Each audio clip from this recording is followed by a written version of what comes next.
Growing up, I had first never heard of Fallout until Bethesda announced Fallout 3 at an E3 while I was in high school. Finding out that game was headed by, of course, Todd Howard, I assumed it was one of their classic RPGs like Elder Scrolls.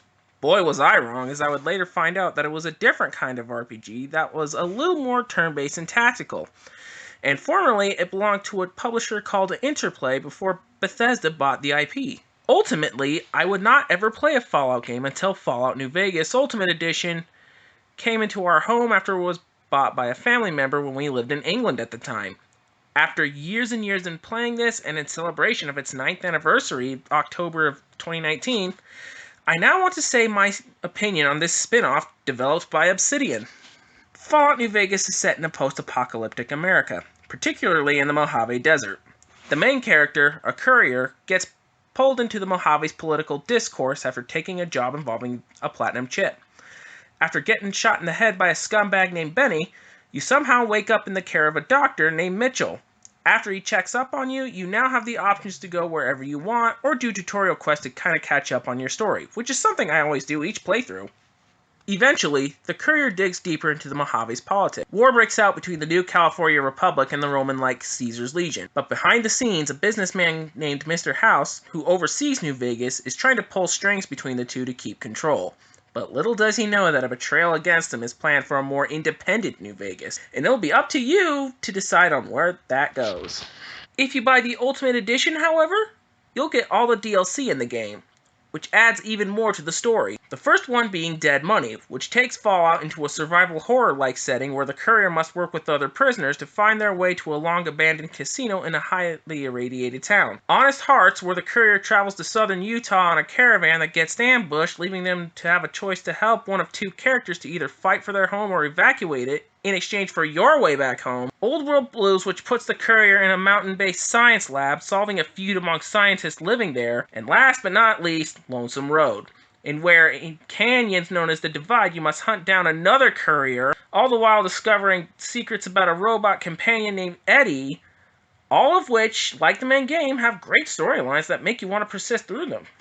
Flaws and all. The gameplay, rather than follow its classic roots of being a top-down RPG like Fallout 1 and 2, continues the open-world action RPG brought in by Bethesda since Fallout 3 and the Elder Scrolls games before it. And like Bethesda's Fallout 3, you have so many missions to do, most of them being marked, but you also have several unmarked quests. And most of these have choices as to how you do them, consequences and all, and much of them affect your ending. Like there will be quests where you'll decide to handle it diplomatically or in violence. For me, I mix it up, as I feel some are not worth the bloodshed. Others, well, if any characters are complete monsters, no remorse for me.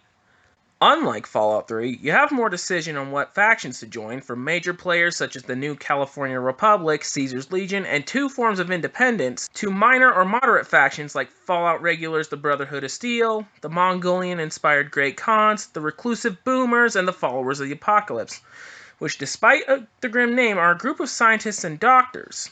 If done right, some of these can serve as allies to the war effort, while others might not be worth it to bring along to the fight. Another thing improved from Fallout 3 is in the weapons. Besides Obsidian adding new weapons alongside reusing some from Bethesda, you now have the ability to modify much of them. Some weapons can expand magazines, others can add scopes, and hell, some make your inventory a bit lighter. A concept Bethesda themselves would improve in Fallout 4 with even more gun modding choices. New Vegas also adds a better gun zoom for some weapons in a similar vein to the Call of Duty franchise or other first-person shooters. Of course, being set in a post-apocalyptic Las Vegas, New Vegas adds some mini-games in its casinos, like real casino games such as roulette, slots, and blackjack. But Obsidian also made their own card game for outside the casinos called Caravan, which, admittedly, I can't figure out to save my life. But like, say, the Game Corner in the Pokemon games, it adds variety to an otherwise packed RPG. Other mini-games like hacking and lockpicking from Fallout 3 also make an appearance, and if you have the skills, you're gonna need them. In the sound department, the choice in voice actors is pretty well thought out. From voice acting professionals like Liam O'Brien, Yuri Lowenthal, Courtney Taylor, and Laura Bailey, to even big-screen TV actors like Danny Trejo, Zachary Levi, Michael Dorn, Rob Corddry, a surprising appearance from Matthew Perry, and of course, Ron Perlman as the narrator reprising his role from Fallout 1, 2, and 3, but didn't 4 as he was given another role. The soundtrack from Enon Zerk, God I hope I pronounced that right, though some of which recycled from Fallout 3, still manages to fit this post-nuclear hellhole you explore. With so much to do and such a high replay value, there has to be nothing wrong with it, right? Sadly, it's not the case. As with any Bethesda open-world game, be it Elder Scrolls or Fallout Since 3, the game still has quite a bit of bugs and glitches. Some funny, others annoying, and others more serious. The most common I still experience playing it no matter what platform I play it on, be it the 360, hell, even the Xbox One or PC, the crashes are still there. Thankfully for PC players, the Nexus has you covered. And sadly, it's also a shame there is no post-game content from when you beat the game's main quest, as I really wanted to see what the game looked like after your side wins the war. Again, PC gamers have mods for this, but still, console owners are sadly SOL. Overall though, Fallout New Vegas is still one of the best in the series today, at least in the Bethesda era. Bugs, glitches, and all. If I had to pick a version though, the PC version is the way to go due to the mods that help fix the game. But should you play a console version, get the Xbox 360 version and be sure to play it on an Xbox One, where it feels much more manageable with most of the crashes in that you don't have to reset the hardware all the damn time. But even with that, the game deserves a 9 out of 10.